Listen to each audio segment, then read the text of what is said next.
Assalamualaikum warahmatullahi wabarakatuh. Perkenalkan, saya Nur Wahini dari kelas A 2021 kelompok 2 keperawatan maternitas 1. Di sini saya akan melakukan tindakan PNC atau postnatal care pada ibu postpartum atau setelah melahirkan. Sebelum kita melakukan tindakan, kita cek status pasien, yaitu kita baca catatan medis pada pasien. Kemudian kita siapkan alat dan kita tutup tirai untuk menjaga privasi klien. Kemudian kita cuci tangan.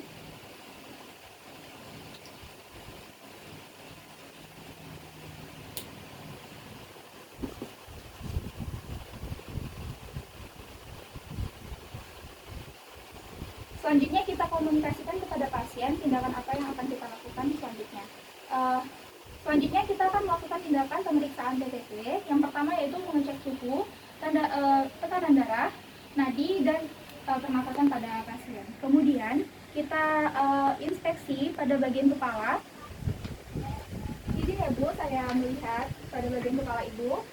Di sini kita melihat pada bagian kepala Ibu setelah melahirkan, yaitu adanya keringat berlebih karena pada dasarnya Ibu telah melahirkan memang mengalami keringat berlebih.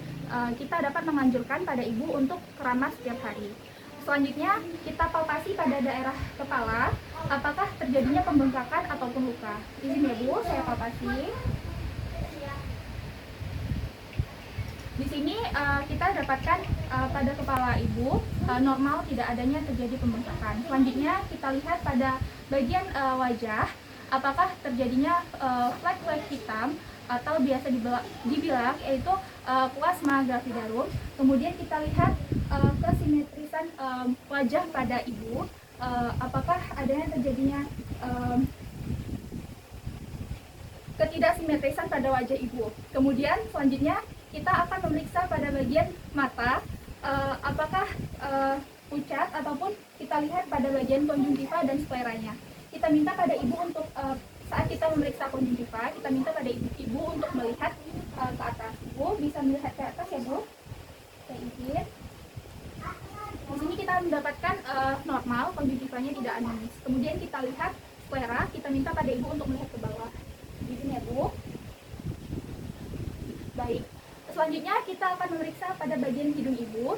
Di sini kita lihat, kita akan memeriksa menggunakan temlight. Kita lihat pada jalan nafas Ibu, apakah adanya sumbatan ataupun sekret. Ini ya Bu. Baik, kemudian kita dapat memeriksa pola nafas pada Ibu, apakah lancar ataupun tidak. Ibu, saya izin ya Bu, Ibu bisa bernafas dengan normal. Ya, kita lakukan ke sebelahnya. Baik, kita dapatkan pola nafas Ibu normal. Kemudian kita lakukan, kita periksa bagian mulut. Kita lihat pada bagian bibir Ibu, apakah terjadinya pecah-pecah, kering ataupun sariawan.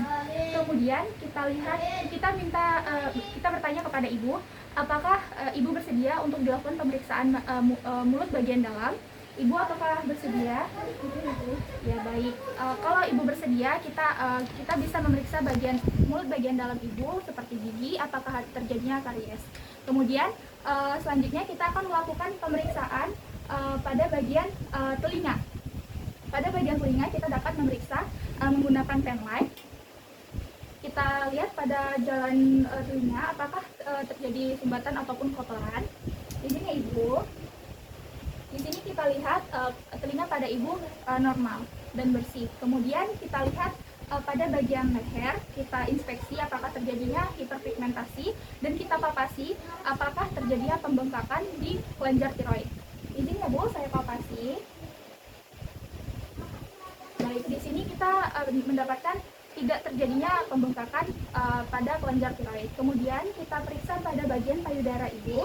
Di sini kita bisa membuka baju. Izin ya Bu, saya buka baju Ibu terlebih dahulu untuk memeriksa pada bagian payudara. Di sini kita lihat pada bagian payudara simetris atau tidak. Kemudian kita perhatikan daerah aerolanya, dan kemudian kita perhatikan puting susu pada Ibu. Pada dasarnya terkadang itu puting susu pada Ibu mengalami masuk ataupun tidak keluar gitu. Jadi itu akan menyebabkan pada bayi susah untuk menyusui. Kemudian kita lakukan perabaan pada bagian payudara. Perabaan itu kita lihat apakah adanya benjolan atau tidak. Itu biasanya terjadi pada ibu yang tidak menyusui. Biasanya perabaan itu kita rasa akan pada ibu yang menyusui terasa hangat dan tidak ada benjolan. Kemudian kita akan memeriksa pada pemeriksaan air susu ibu. Untuk memeriksanya kita tidak boleh menekan pada putih susunya, tapi kita menekan pada area aerolanya. Kita tekan pada area aerolanya, apakah air susunya sudah keluar atau belum. Kalau sudah keluar maka bisa kita lap. Kemudian apakah kita lihat apakah terjadinya lecet pada bagian putih atau tidak. Kalau terdapat lecet, kita dapat melakukan pembersihan serta kita keluarkan air susunya sedikit, lalu kita oleskan pada bagian yang lecet. Kemudian kita tunggu sampai kering dan itu akan sembuh dengan sendirinya. Kemudian kita dapat melakukan pemeriksaan pernafasan. Kita dapat melakukan pemeriksaan pernafasan menggunakan stetoskop. Kita auskultasi. Baik, saya izin ya Ibu.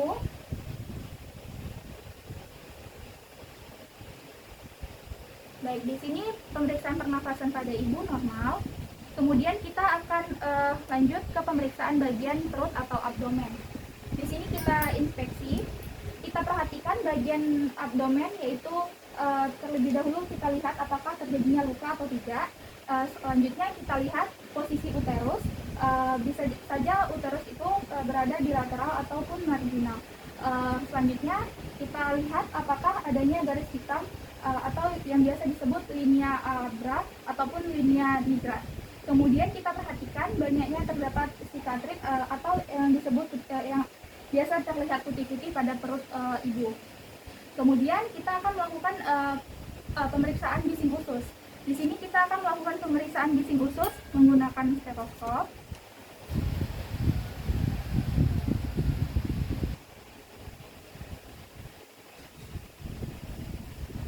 Ini ibu.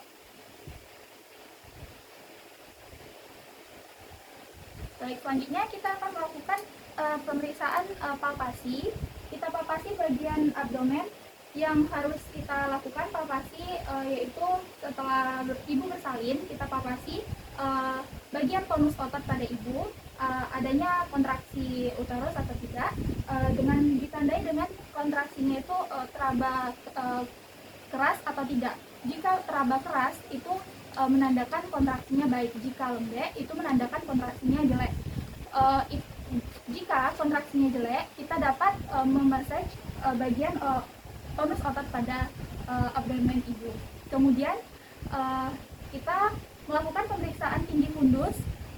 Sebelum kita melakukan pemeriksaan, kita palpasi, kita periksa terlebih dahulu kandung kemih.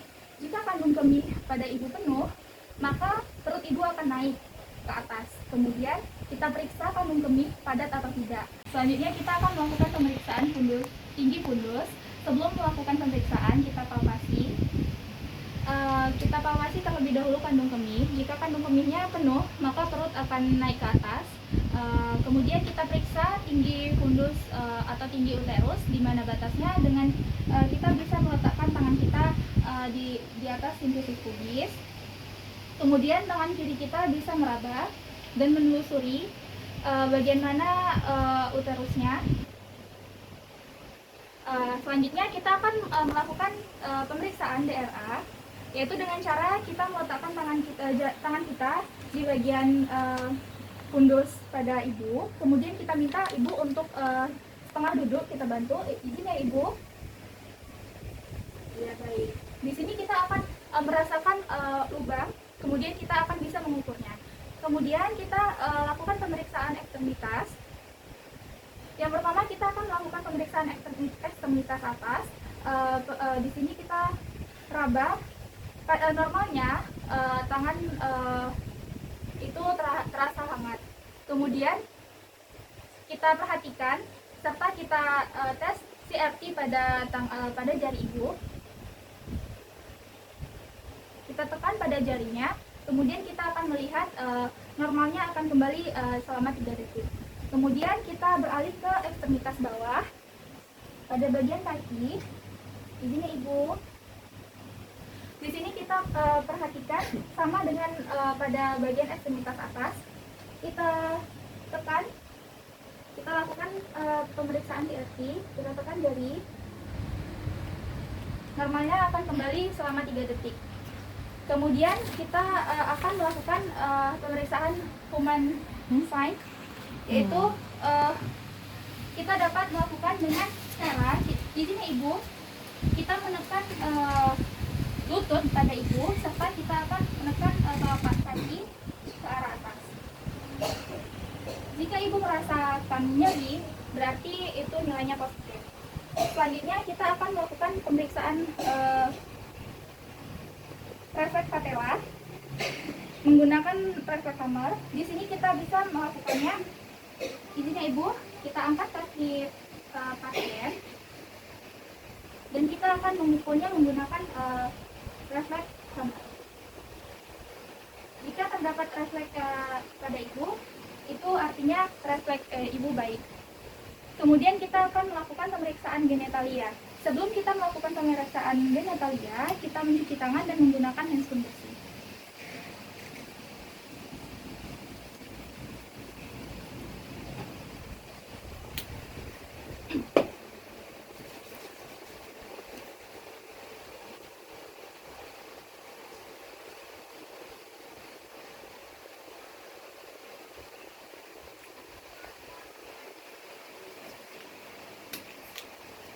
Kemudian kita gunakan handscoon.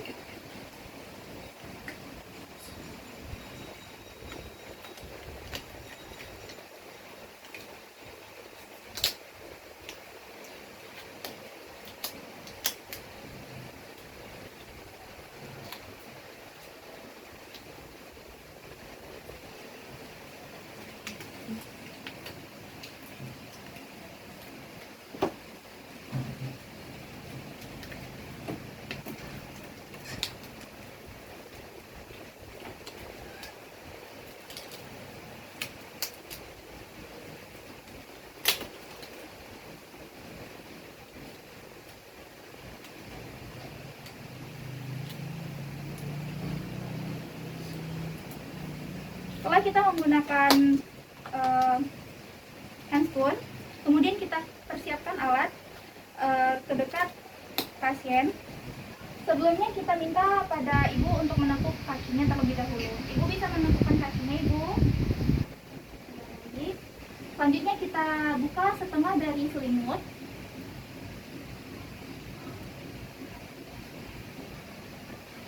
Kemudian kita siapkan alat.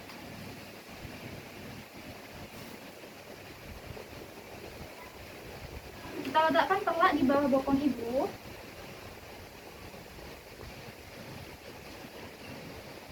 Dan kita letakkan linen di bawah bokong Ibu untuk lapisnya.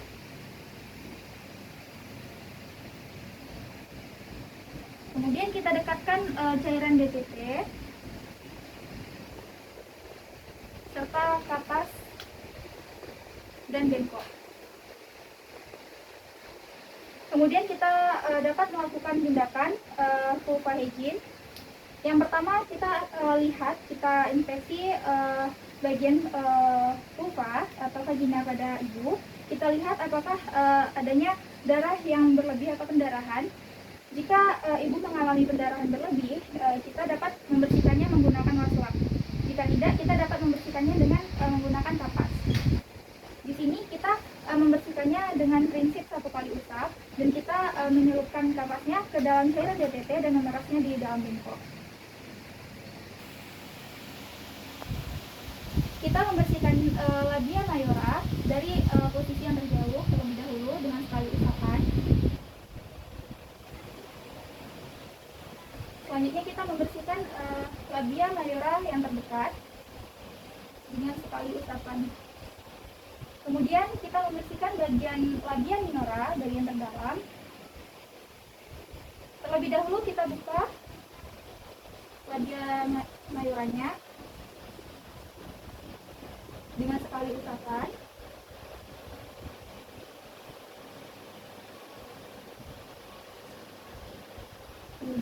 bagian minora yang terdekat.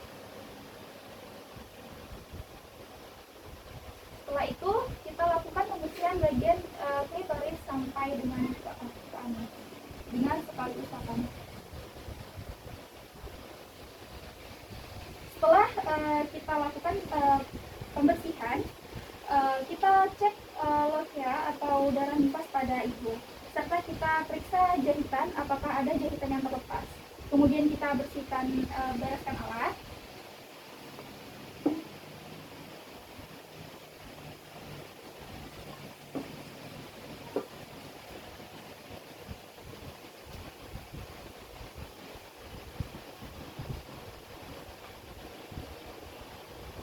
Selanjutnya kita dapat memasang pakaian dalam pada ibu.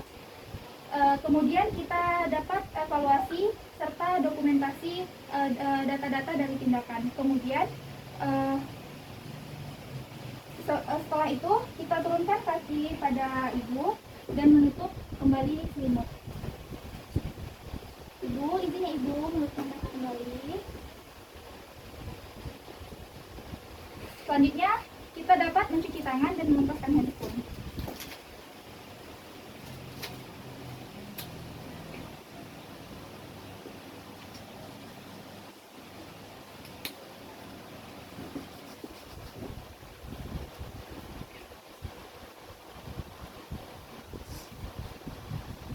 Baik, tindakan kita sudah selesai. Terima kasih atas apel. Assalamualaikum warahmatullahi wabarakatuh.